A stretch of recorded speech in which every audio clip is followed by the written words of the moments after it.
నమస్కారం ఘంటారావానికి స్వాగతం. ముందుగా ప్రధానాంశాలు. తెలుగు లోగిళ్లలో సంక్రాంతి శోభ, భోగి వెలుగుల మధ్య సంబరాలు.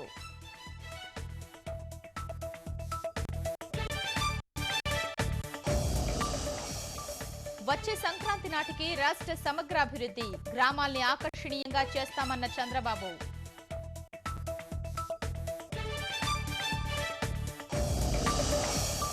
నిషేధాజ్ఞలకు లొంగని కోటి పందాల రాయుళ్లు, ప్రజా ప్రతినిధుల సమక్షంలోనే భారీగా దూరాలు.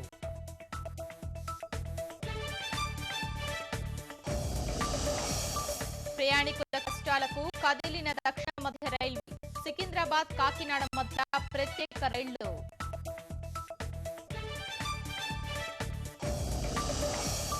భారత్ పాక్ విదేశాంగ కార్యదర్శుల భేటీ వాయిదా, పరస్పర సంప్రదింపుల తరువాత తదుపరి తేదీ ఖరారు.